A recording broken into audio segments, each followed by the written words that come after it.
I was saying before, this is a hearing that I've been wanting to hold for really a couple of years.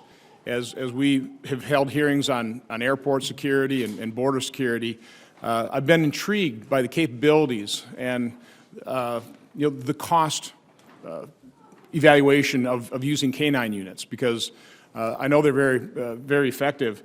And then I was fortunate to be hosted by Senator Pat Toomey at the University of Pennsylvania and the training center there, and we'll have Dr. Otto talk about that in greater depth. But unbelievable in terms of the demonstration that we were shown at the University of Pennsylvania, and so I'm so pleased that Dr. Otto is here. But when we take a look at airport security, I think that's, as we talked to Secretary Jay Johnson, always on his mind is the threat in terms of airlines and airline safety. I really do believe canine units can be one of those layers, and a very effective layer in keeping this nation and keeping our air traffic safe as well. So again, I'm really looking forward to this hearing, looking forward to the testimony. I want to thank the witnesses for coming and for your thoughtful testimony. And as long as we got a quorum for our demonstration, let's proceed with that. And I think we're going to start with TSA, and Ms. Hutchinson, can you describe what we're going to see in terms of this demonstration? Absolutely. Yes, so we've got Reverso, our canine, our Labrador out of DCA here, and his handler, Doug Timberlake. And what we're going to try to simulate here is it's a TSA checkpoint. So essentially, your staffs are passengers, and what you're going to see is the passengers are going to come through. There's one passenger that has a training aid explosive on them, and here's Reverso and Doug. So what you'll see Doug doing is giving some search gestures to Reverso here as the passengers come through, and then you'll see very quickly what passenger has that live explosive on them. Okay? Are the passengers coming? I think they're here. Okay.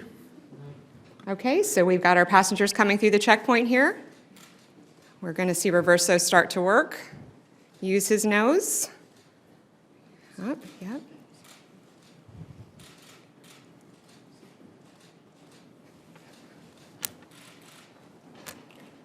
And there you go. So if you notice, he locked in on the passenger with the briefcase very quickly, and then he was immediately rewarded with his tennis ball, which is his reward of choice. And the briefcase had what in it? It had an explosive. Okay. How many times was that wrapped? It's safe. Yeah. No,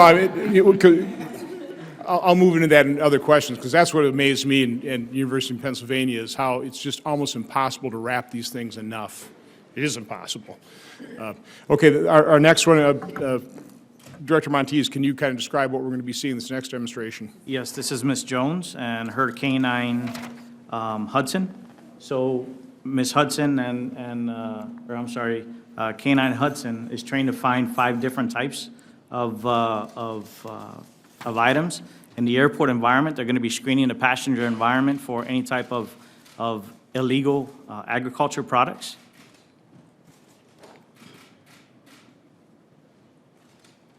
And you've planted some illegal agricultural projects in the hearing room somewhere. Yes, we did. Yes, we did.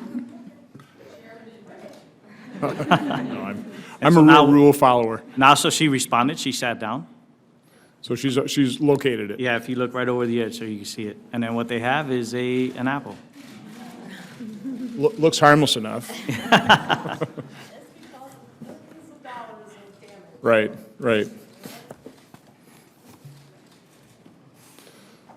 So that was an agricultural product. Then we have another demonstration of a different type of. Yes, we do. We have the Currency Firearms dog coming in. This is Mr. Downey and his canine Nikki. As well, we'll have some of your staffers. They'll have a training aid planted on them, Currency. And as soon as they come in, he'll be able to screen them and identify which one is the one that's carrying the Currency, the training aid.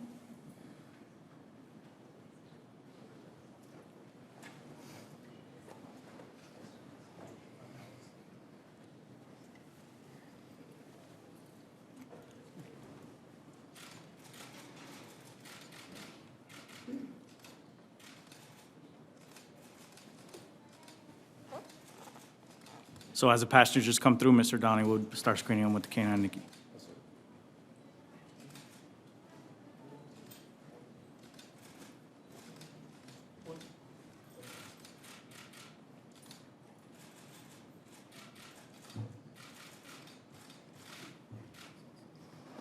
And so once he identifies that there's something there that shouldn't be there, i.e. the contraband, he's going to go ahead and respond. And then he's going to get his toy as reward. And they're passive indication. And so what he gave him right now was a PVC pipe. Absolutely. Guess whatever works. Yeah. Well, thank you. Thank you very much. I would have thought we'd respond to that blue suit, but that shows how well trained they are. Well, again, thank you. I will say, as impressive as that demonstration is, going to the University of Pennsylvania and seeing them really on the job, it's dramatically more impressive. I mean, what they're able to do. I want to go back to you, Dr. Otto, because I want to get some sense of how many trained dogs are utilized in the United States for, seeing eye purposes, other specialized purposes, as well as law enforcement. Do you have any feel for the total number of specialized trained dogs? So the specialized trained dogs is a sort of an open question. There are so many new areas, particularly if we're talking in the service dog field, where we're talking about seeing eye, the autism support dogs, and other dogs. Through SWIG Dog, I know that they were estimating somewhere between 40 and 80,000 dogs used. And remembering that dogs, when they're employed, they have a fixed lifespan, and so they're retiring at a regular rate. And even if we can improve their working life by a year, we're going to impact the cost effectiveness. Is that about 8 to 9 years? I mean, is that kind of on average? 8 to 9 is pretty typical. Now, a lot of dogs, some organizations will retire dogs at 9 years of age, just as a fixed, and most dogs don't start until they're about 2. So they may have as short of a career as 7 and even less, depending on the dog. Service dogs are really completely different from a standpoint of training and their specialty, correct? Absolutely. The service dogs have taught us a lot about the selective breeding. They've taught us a lot about how to train some of these dogs, but they're very different dogs. They're kind of the opposite end of the spectrum from the high-energy, hunting-driven dogs that we're looking at. And we breed those here in the United States. Correct. Most of the service dog programs do have their own breeding programs, the Seeing Eye, Canine Companions for Independence. They have really large breeding programs. Now, between TSA and CBP, I've got about 2,500 canine units. Is that pretty accurate? About 1,000 with the TSA and about 1,500 in CBP? Yes, sir. Do you have any idea in terms of how many other specialized units, canine units, in just conventional law enforcement?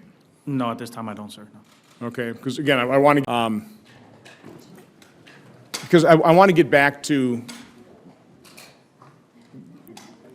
actually supplying the chain and how many dogs we really would like to have and how many we could really employ. So again, we're talking about within TSA and CBP about 2,500 canine units now. How many would you like to have? I mean, is that kind of adequate for the task, or could we utilize a lot more?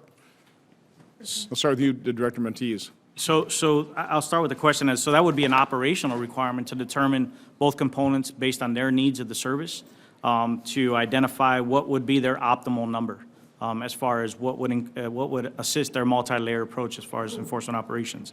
On our side of the fence, as far as the training operations, our requirement is to be able to develop the capacity and capability to deliver those dogs once those demands and needs and requirements are addressed.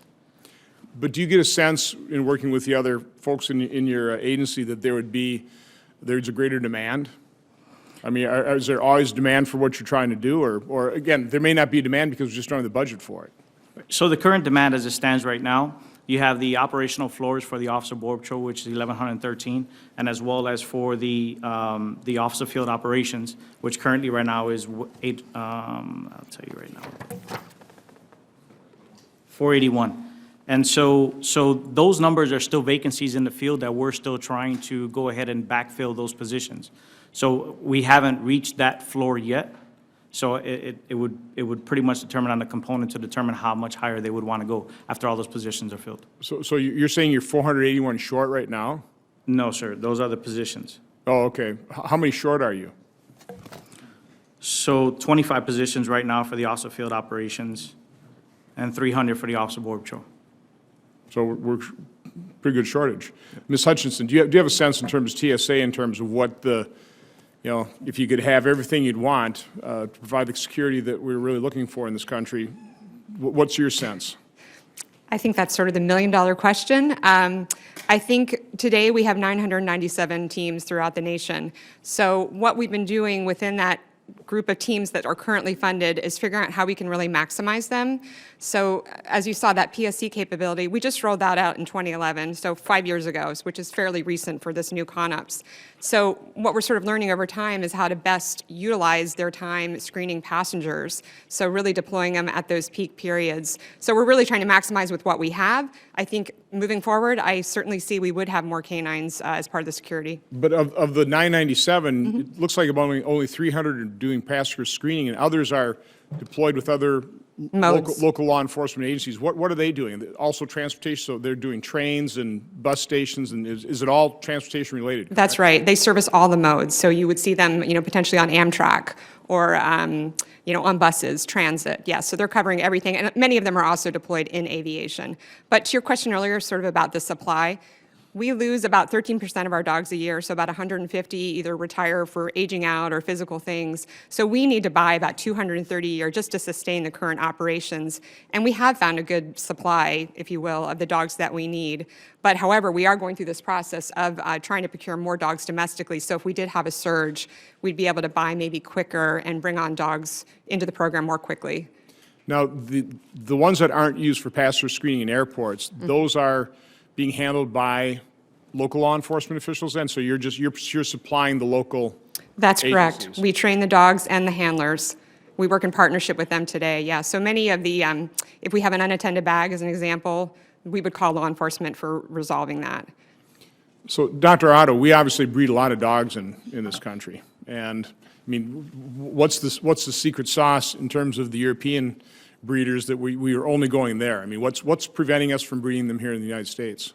I think it's tradition, and I think it's also why dogs are being bred in this country.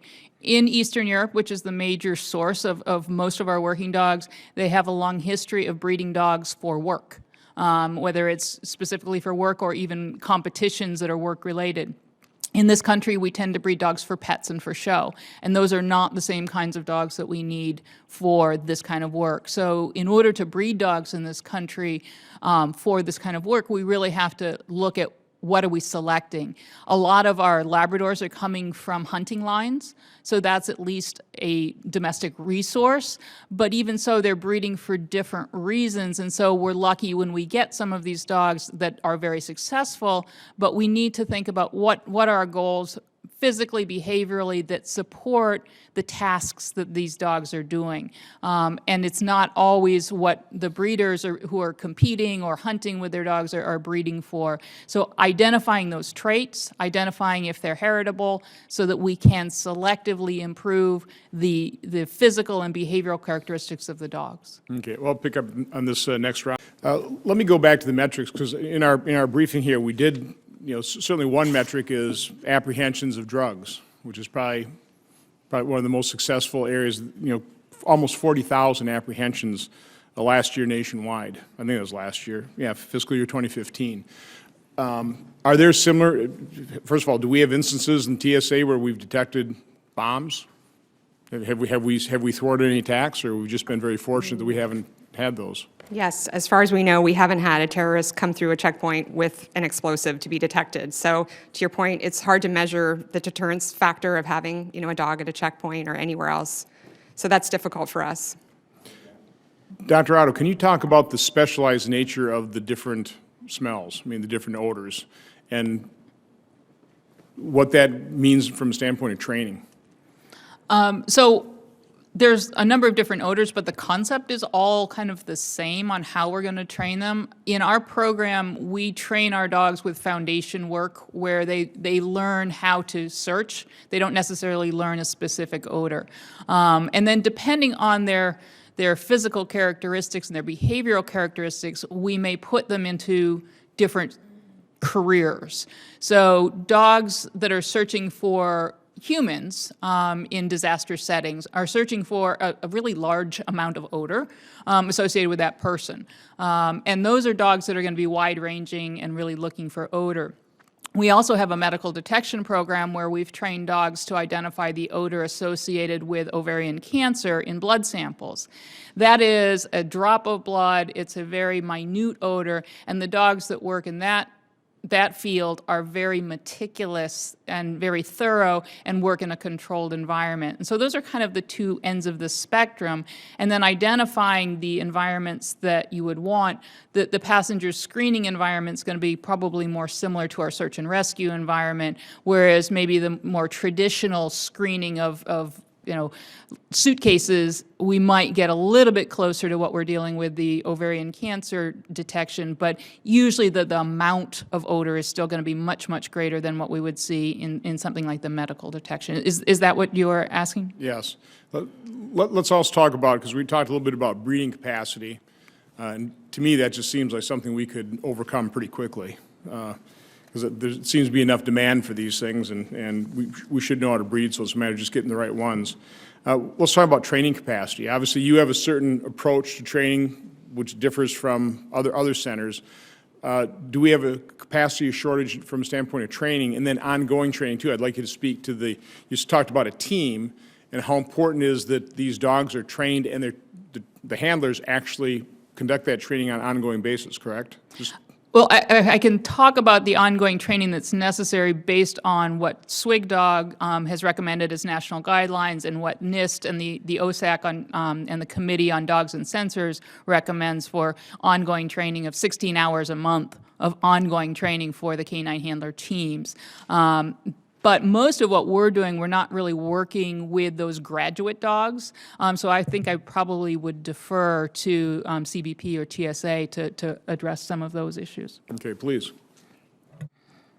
So I'm sorry, sir, can you please repeat the question? Really just talking about the ongoing training for the dogs, how the handlers, it's responsibility. That's certainly what I heard from University of Pennsylvania is, this isn't something you train a dog for a couple weeks or a couple months and then they're trained. You've got to continually update that on a continuous basis. So can you just kind of speak to that? Absolutely. So we all know ground zero is at the training centers. Our canines come in and they go anywhere from a 14-week course to a 12-week to a 10-week course, 7 or 5. Depending on the variances of we're going to train our handlers, we talk about the team. So the canine itself, it's very important when we start the canine training with the canine that we determine what capacity that dog is going to be working in the field. And that's based on our initial prior selection test. Now, let me see, are those dogs pre-trained already, and then you're just specifically training them for something, or are you doing the entire training yourself? We do the entire training ourselves. What we want to do is we want to identify the canine based on its innate drives and capabilities, because all of our operational environments are very different. So depending on the operational environment, we want to be able to pair that dog in a training center to the operational request. So i.e., for example, if you have a small border environment in Ajo, Arizona, or you have a large border environment in San Ysidro, Arizona, we want to make sure that we pair that dog in that environment so to have a successful working life. And that comes with the training that we develop at the training centers, the pairing with that handler coming from that environment, and essentially setting that dog up for success in the field. That's where it starts at the training center, and then of course you have the continuing training that goes on with our subject matter experts, our instructors in the field. So it's more of a lateral handoff which progresses that canine throughout its career. Ms. Hudson, do you have anything to add to that? So it's slightly maybe different on the TSA side of the house. So our canines, the explosive detection canines, which is all of our teams, are trained in a basic 15-week course. The passenger screening canines have an additional 10 weeks because it's a very different search capability. As you saw, it's not a static bag. It's somebody who's moving, and it's a person. So they have to see that person as a search possibility. And then after we basically imprint all of our dogs on the odors, we pair that dog with the handler for 10 to 12 weeks to, figure out how to search people. One of the things we're trying to do on the training side is to be more efficient and sort of looking at the science with our science and technology and training on sort of families of odors, because it does take a long time to train these dogs because it's such a high stakes business. So how can we look at sort of, rather than imprinting odor by odor, looking at families of odors? So we are trying to compress those timelines to be able to deploy the dogs faster, but it's a hard job. We have to train to that job. Director Grover, you're talking about team failures. Can you just describe that in greater detail, what you're talking about there? Is this, as GAO is going, well, you just describe what you're talking about? Well, it would just be an opportunity, it would be a circumstance when a canine team missed an explosive aid during either the annual certification or as part of TSA's cycle assessments, where they are really paying great attention to all of the PSC teams to ensure that they're performing well and enhancing their performance. So the last data that GAO reviewed on this did show significant variation between the teams at the top performing airports and the lower performing airports, and that could be just because some teams had a bad day or two at the time of the testing, or it could be a longer-term issue. The details of the failure rates are SSI, so we can share them with your staff, but not in a public environment. And TSA does have the data so that they can follow up on that. Dr. Otto, do you have any just opinions of why you'd had team failures? Would it be the handlers not doing the ongoing training, kind of keeping the dog current and themselves current, or just kind of speak to that? I think there's a number of different things that can influence it. What we've looked at is, when are our dogs at their peak? When are they doing best? I think, this is another opportunity where we can help the dogs to do their jobs without as much handler influence. The more independent that the dogs are, the less chance that maybe the handler having a bad day, the dog having a bad day, either one of them, that we can really help that move forward. I do think that there are a combination of environmental aspects that are going to affect it, but we definitely know in these teams that there is an interaction between the handler and the dog. So, paying attention to that. We've also looked at some of the medical aspects that may affect a dog's ability to detect odor. And happily, we don't have obvious problems in a lot of the medications that we've been testing, but there are some medications that can actually decrease the odor detection ability of a dog. You're saying medications the dogs might... Dogs medications. Okay. And there are different breeds that are better at different things? Or I think there are different personalities within breeds that are better at different things. Again, if we go to our cancer detection, which is a very, very specialized area, we have a German Shepherd, a Labrador, and a Springer Spaniel.